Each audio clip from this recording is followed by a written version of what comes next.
Hello, everybody, and today for Batman the Animated Series, I'm reviewing Read My Lips.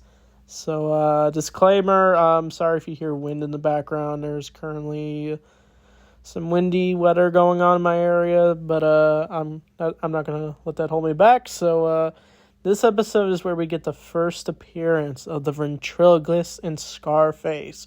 So, I would say they're more obscure Batman villains, since we don't ever really see those characters other than the animated series and a few references in the Arkham games where we see like a creepy version of Scarface in the background of the game, and Joker even uses like a puppet version of him that's Jokerized.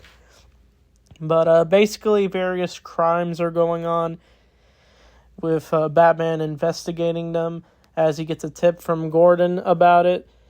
But Batman bumps into a goon named Rhino, I think his name is.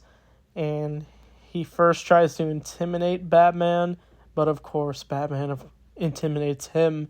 But the man manages to run away, with Batman chasing him down and leading to him on the roof and seeing the ventriloquist and Scarface. And Batman is shocked to see that it's a puppet that the ventriloquist is using to commit his various crimes.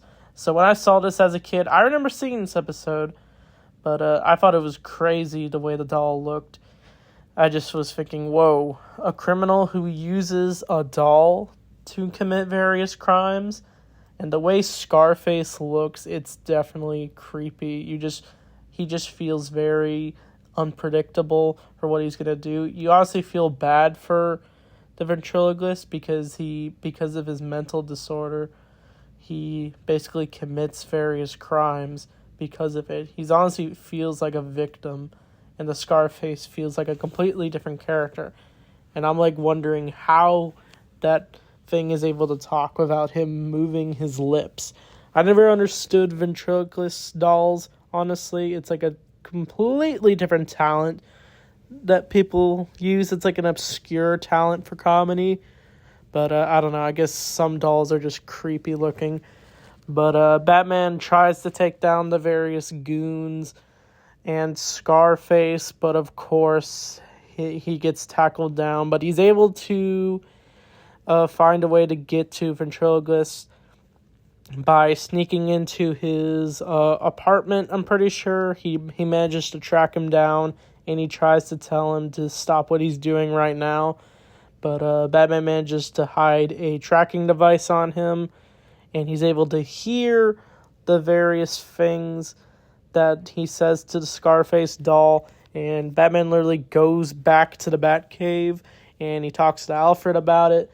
And he literally finds out that he is suffering through an identity crisis where he basically has two identities, his nervous, impulsive self to the doll. And Batman is going to try to use this to his advantage, but when he does manage to track down the various other goons, with Rhino being afraid that he's going to get killed by the ventriloquist and Scarface, but Batman tries to take down the goons, but they manage to take him down, and he gets hung, I think, not upside down, but he gets trapped on a hook. But Batman has his ways around it. But they try to find ways to take him out and kill him. But of course, Batman escapes, and he uses he's able to use the Batarang to take down Scarface. But he also manages to trick the ventriloquist into talking to the Scarface doll, and it leads to them escaping, and Batman manages to take him down with one of the goons accidentally shooting the Scarface doll, causing Arnold, that's what the ventriloquist's real name is, but he gets upset that this has happened. But of course he gets sent to Arkham, and he actually carves a new-looking Scarface doll face, but he manages to stab it after talking to one of the inmates. But this episode was definitely an interesting one, in my opinion, on rewatch.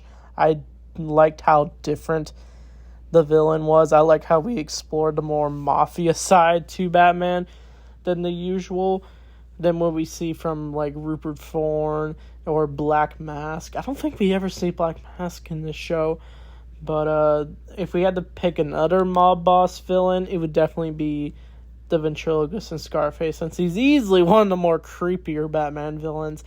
But what do you think is the creepiest Batman villain?